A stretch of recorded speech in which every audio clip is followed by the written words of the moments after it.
Hey everyone, welcome to another interactive English live lesson. My name is Wes, and if this is your first time here, please write to me in the chat, write to me in the comments. I love hearing from new people, but what this channel is all about, just about helping people practice and improve their English skills. And today's lesson is related to both reading, vocabulary, and a little bit of current events. So we're doing this a little bit of a different style with some of these lessons. So the way that this is going to work today is that I've chosen a topic, which is housing. And we're going to look at different articles that are online, news articles, which I will leave links down in the description. And we're going to look at those and try to understand the topic a little better and then identify certain vocabulary words that will help you better understand this topic if you want to continue reading about it, or perhaps you're listening to the news and you hear these words being used. So it's really going to help improve your comprehension in that way. So right here we have, I have my vocabulary list, which we will be going through, and I will put the meaning of these words down and I'll write them down. And I will include these also down in the description below. We have the website, which we're going to be reading some of these articles. So that's the way that this lesson is going to work. And I just first want to thank you guys for joining me today. Good to see so many familiar faces. Lolly, Sleepwalker, Angela, Alex, Learning, Tick Tick, hi, how are you guys? I hope that you are having a wonderful weekend. So the topic that I want to discuss today is about housing.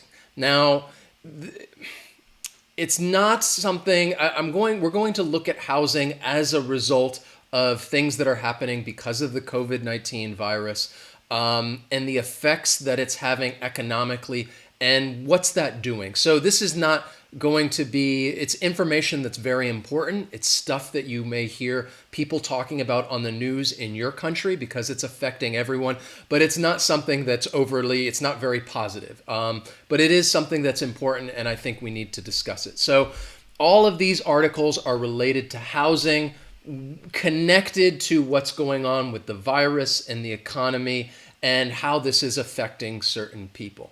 So let's go ahead and begin with our first article, all right?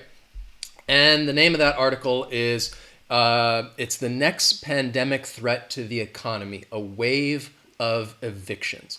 So I'm going to read through the article and then we'll go back and look at some of the words. We're not going to read the whole thing, but just kind of just the beginning, the first part, and then we'll look at some of the vocabulary words that will help you better understand what this article is all about. A wave of evictions, and that is a word that we will come back to. So let's look down here. Again, I told you these are all articles. This is current events. These are articles from the past couple of weeks. So it says, the first of the month had come and gone, and now in early July, the man with the clipboard arrived at the apartments on North Hopkins Street, a plain two-story brick building where grass and weeds grow scraggly along the street and broken furniture lies abandoned around the dumpster out back. To tenants, he was a figure of doom. On the second floor, he stuck a folded eviction notice in the door of apartment 14, 2 units down from where Saria Appling lived. It wasn't long before apartment 14's tenant and the woman in apartment 5 downstairs had found new places to live. They say once you get your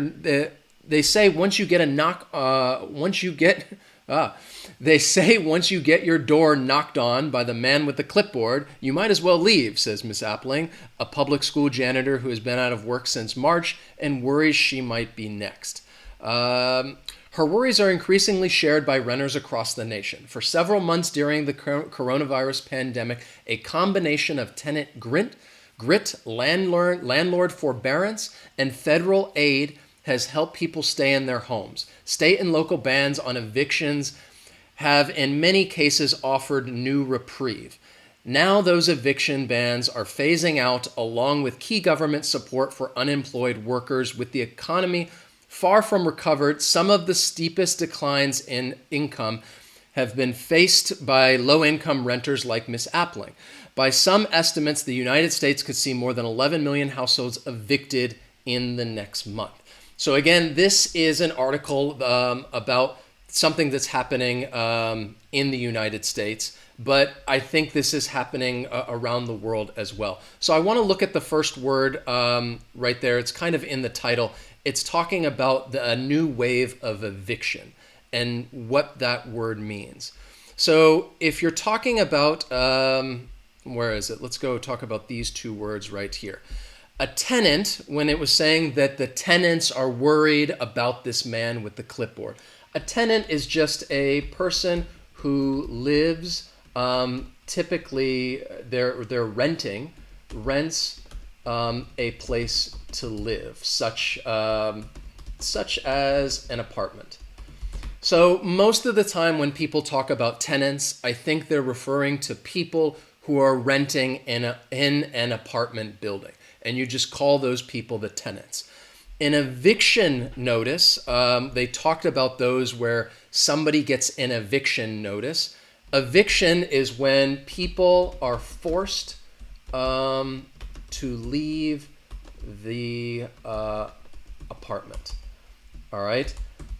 And in this case, they're talking about people being forced to leave because they're not able to pay their rent. Because due to the pandemic, people have lost their job, and therefore they're not making any money. They're not able to pay some bills, so they're worried about this, and they could get evicted from the apartment. So you can use this. An eviction would be a noun. To get evicted would be, well, it's a participle adjective, and the meaning is the same, where you are forced to leave and you have to leave. And then the other one, the landlord. So the tenant is the person who rents the place. The landlord is the person who owns the property where a tenant lives. So the tenant would rent the apartment, and each month they would pay the landlord. All right. So let's see.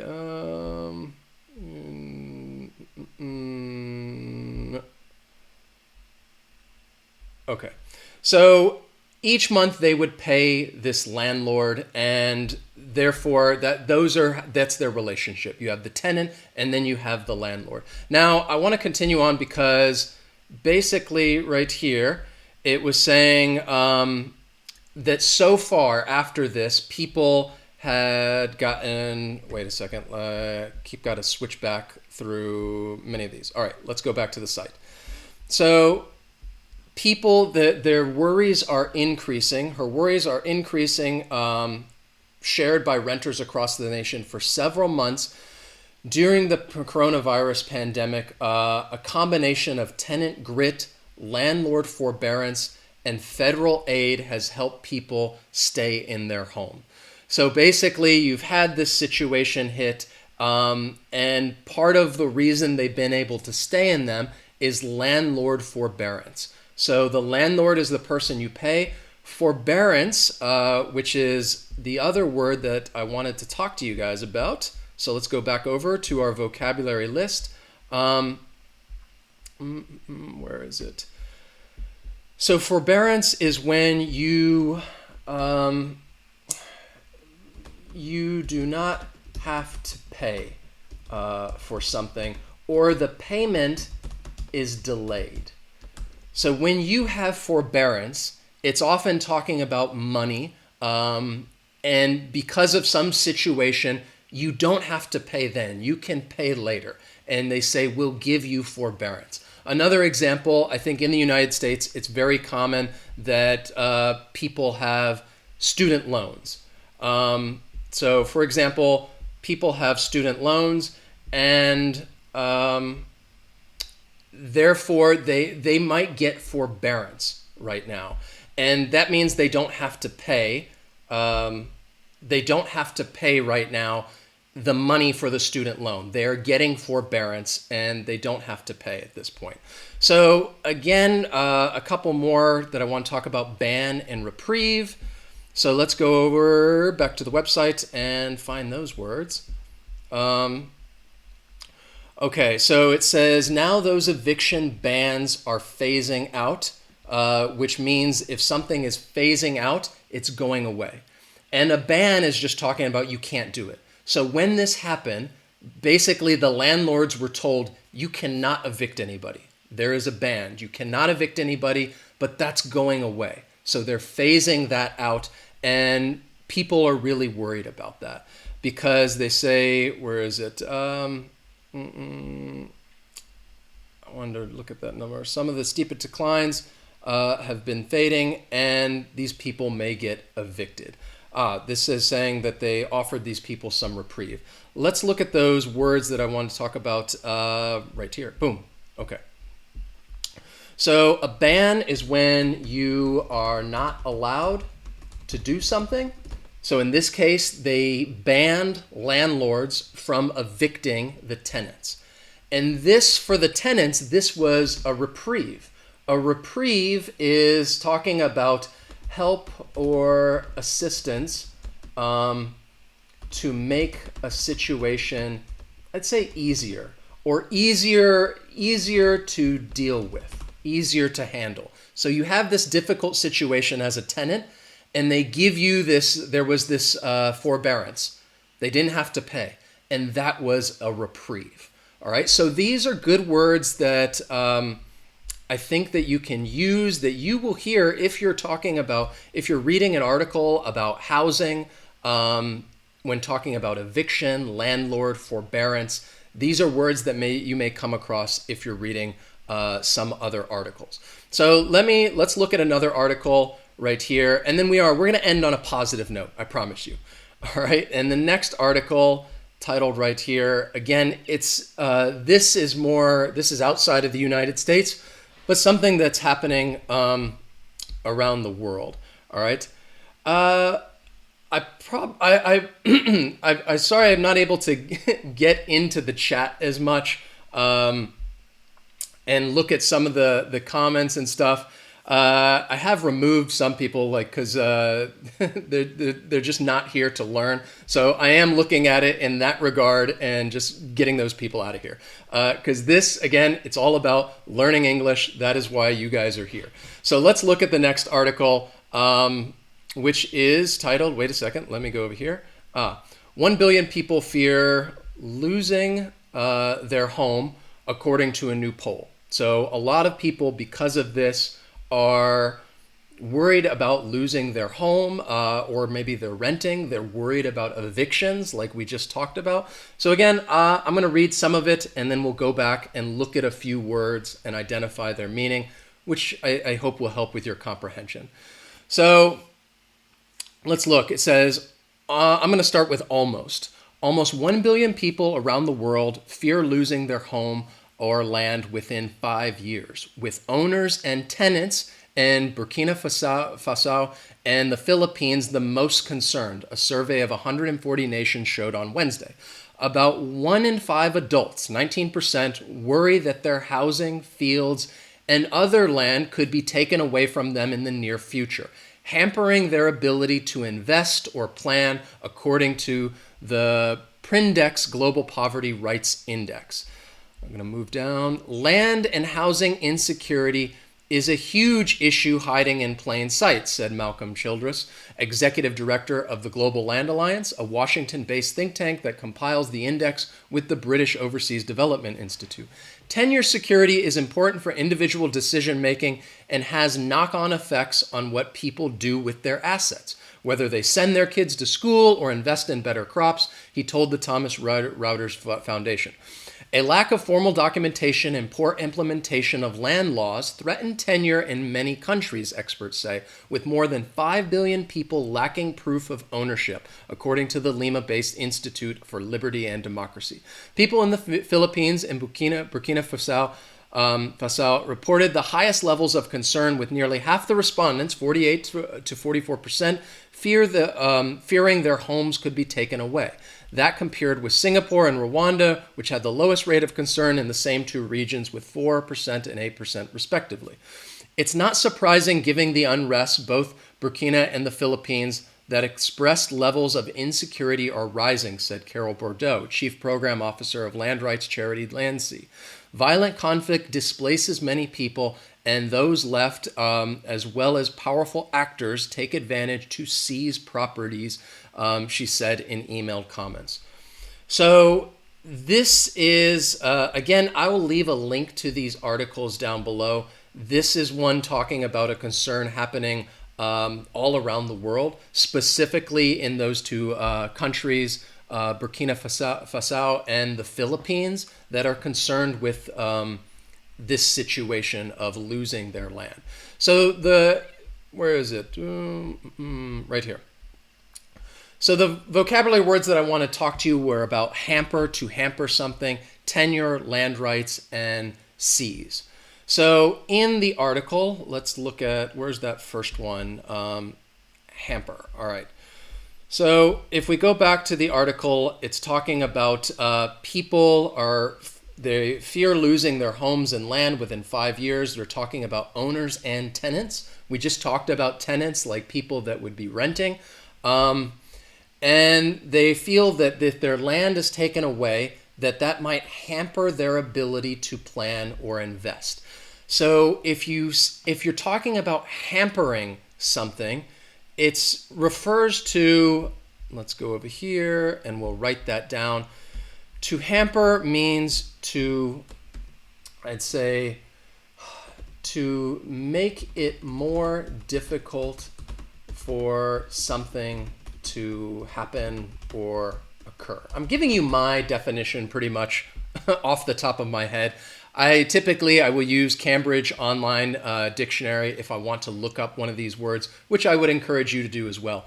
But to hamper something, it means you're making it more difficult for somebody to have the ability to do something, and you might hamper their ability. Often you might follow it, you might use that as a collocation, to hamper the ability of someone.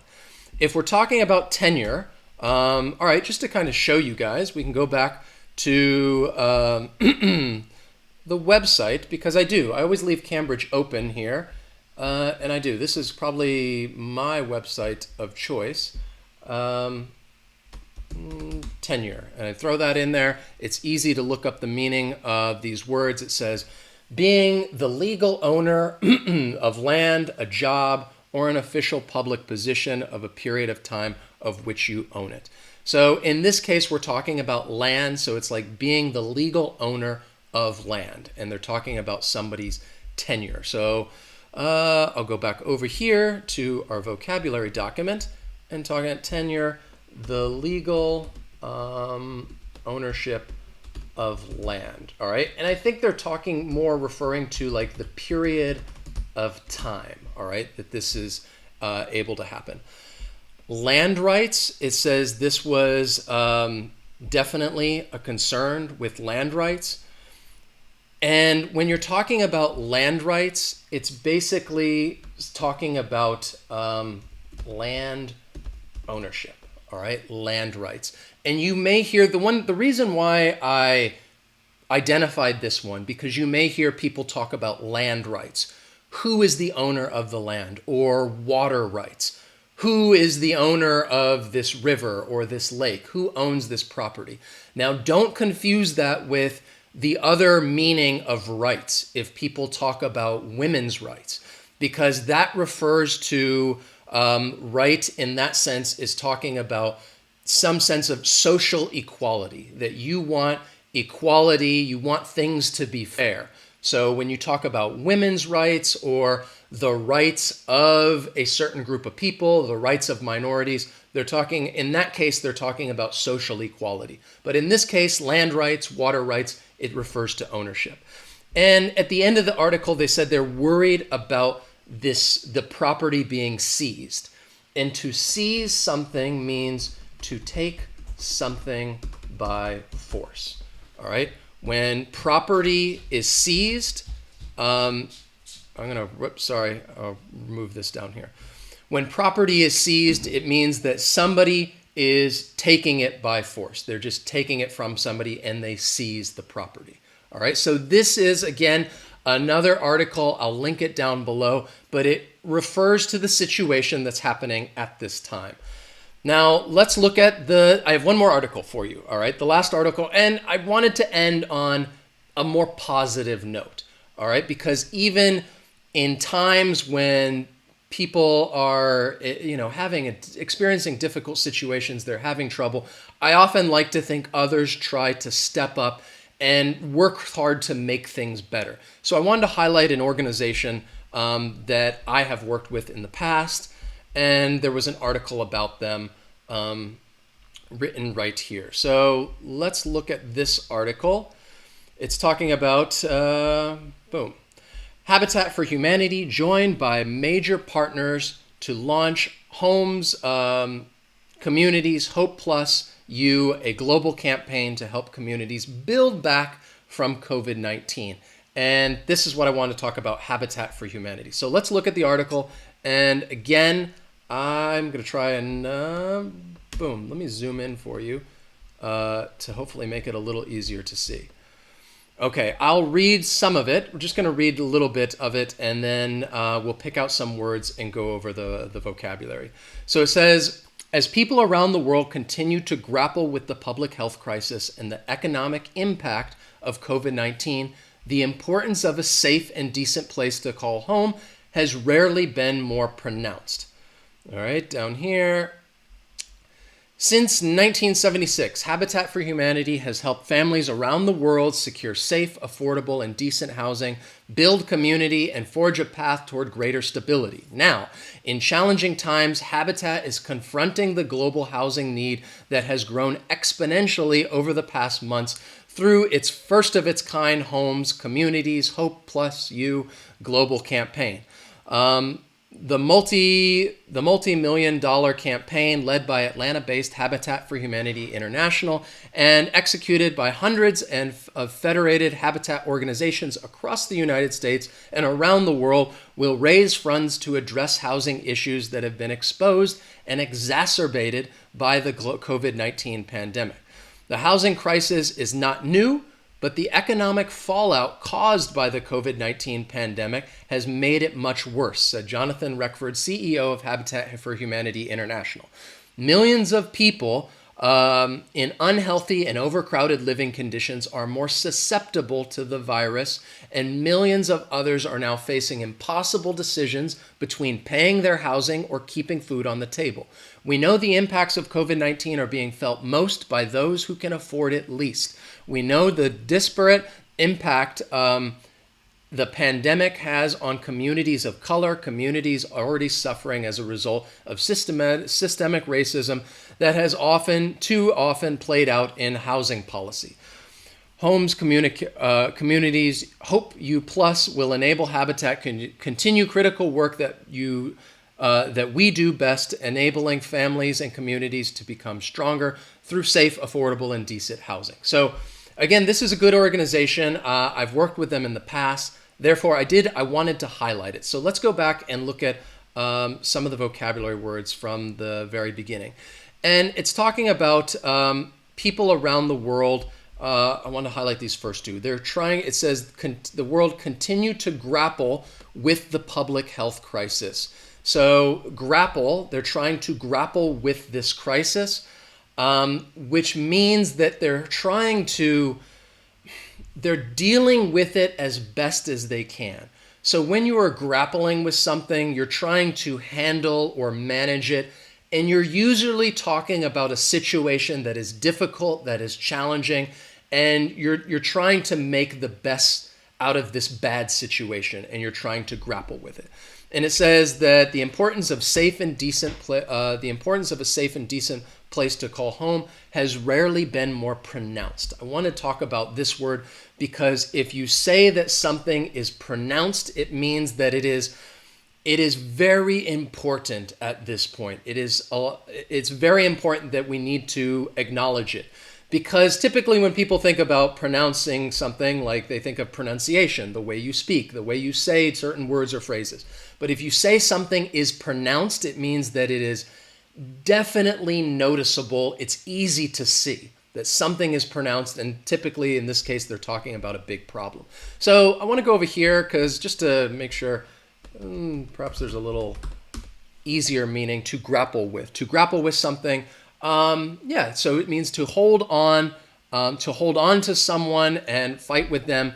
In this case, trying to think if they gave another meaning, because you could grapple with like something that kind of is talking about physically you're grappling with somebody. In this case, they're talking about grappling with a problem, in which case, again, I'll go back to my meaning of you're trying to fight this situation and deal with it the best way that you can. So let's go over here. Sorry, I got all these windows open today, which is why it's moving. So to grapple with something is to deal, to handle something, something, or fight against something in the best way that one can. All right. So you're trying to fight with it in the best way that you can. It's a bad situation, and they're trying to grapple with this situation. Again, I said something, if we're talking about something that is pronounced, again, if something is more pronounced, it is easily seen or noticed. And in this case, they're talking about this housing problem. It's very pronounced. It's very easy to see. It's very easy to notice. So let's look at the next two, funds and exacerbated. If we go back over to our site and the article down here, where is it? Those two words. Okay, so Habitat for Humanity, what they're trying to do is they will try to raise funds to address housing issues that have been exposed and exacerbated by the COVID-19 pandemic. If they're raising funds, and often businesses will do this, you talk about this is an organization, they will raise funds. Funds is talking about money. You want to raise funds, you want to raise money. And the issues have been exposed and exacerbated. If you say that something is exacerbated, you're talking about making it worse. So let's add those two words to the list, funds and exacerbated.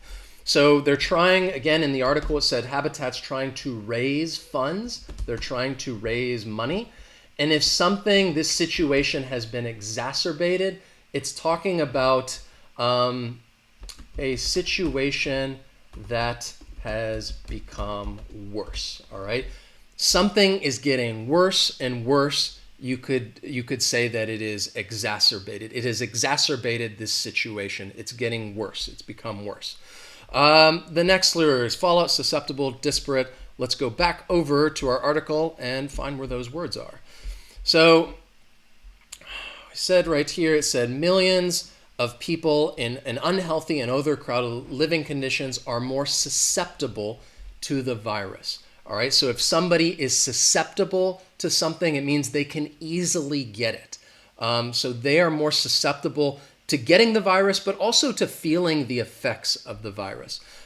Because, I missed that first part. It said the economic fallout.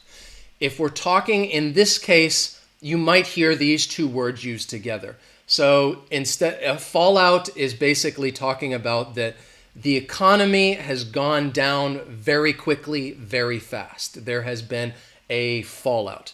Something has gotten worse, and it's happened over a short period of time. So the economic fallout has made the pandemic much worse. People are more susceptible to the virus. And then the other word, it said, we know the disparate impact the virus has on communities of color. Communities also suffering from systemic racism that has all too often played out in housing policy. So if we're talking about disparate, Let me make sure I give you the best meaning of this. It's really just talking about differences, kind of. Well, it's just saying, okay, this says different in every way. So they're talking about that the impact between different groups of people. So in that case, they're talking about the disparate impact between perhaps rich and poor. All right. The impact has been different in every way. That's what the article is trying to say. So if we're talking about the fallout, somebody said, or yes, collapse. That's another good synonym for it. I would say that, well, I'll use your word, collapse, and collapse, or I'd say fast downturn. So often I think, like I said, you might use it with the economic fallout. And in this case, they're talking about like the money, the success of something. And if there's a fallout, then you have a very fast downturn and things get really bad. Collapse is another good synonym. If somebody is susceptible to something, it means that they may easily get something. All right. And often I think that's something that you're talking about, that you are susceptible. It's referring to something that's not good, something that's bad. Like somebody is susceptible to catching this virus, that they can easily get it. We're talking about a virus. It's something that's unpleasant. And disparate, we said, is something that is different in every way, according to Cambridge. So let's see. Can you guys see these? Excellent. So I will leave these vocabulary words down in the description section in case you want to review. Again, I will leave links to these articles. And the last thing, one thing we do want, we're starting to do with some of these lessons, is to, again, try to use our platform to highlight some good things and highlight some positivity, because there's so much negativity out there. So we have this bad situation with the virus, the economy, and housing. Habitat is an organization that's trying to do good things, so we wanted to highlight this. And I told you, this is an organization. I don't know. Okay, so I don't know if, hopefully, we'll see. I'll find out later. I think things got disconnected and reconnected. We'll see if it's still working the same. I don't know. So that is a picture of me in Asuncion, Paraguay, doing a habitat build. And you get together and people work on building houses for a family. The other picture in the middle is a picture of me. I volunteered. I worked with Habitat when I was in Costa Rica. I spent about a year and a half in San Jose, Costa Rica. So that is a picture of me at an office, and I was giving my first presentation in another language. So I was speaking Spanish, I learned Spanish, and I was giving a presentation in Spanish, and I was so nervous doing that. And then the final picture is another picture of me in Costa Rica at a site doing a build with a bunch of volunteers. So I would encourage you, we're going to make a donation to Habitat for Humanity International. I'm leaving a link down in the description if you want to find out more information about Habitat for Humanity International. I will also throw a link here in the chat as well. And even if you can't make a donation, that's okay. I think it's always good to read about organizations like this, especially if you're reading about it in English. It's going to help you improve your language skills. And it's nice to read about organizations or people that are doing good things and positive things, because there's often so much negativity out there. I think it's good. So please check out Habitat. Links are down in the description. Thank you guys for joining me for this lesson. Sorry that the kind of went in and out. I hope that did not affect the lesson too much. But I will be back next week for another live lesson. So thank you guys.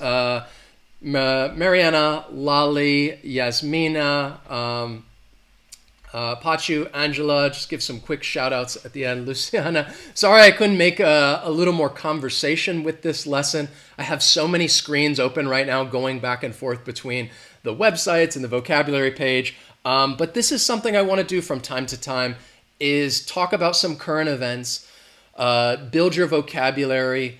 It's good for your comprehension, but also try to highlight some organization that's doing good work, because I think we need more of that in the world today. Tatao, Ms. Izzy, Mary Sleepwalker, I hope you guys have a wonderful weekend, and I will see you next time. So long.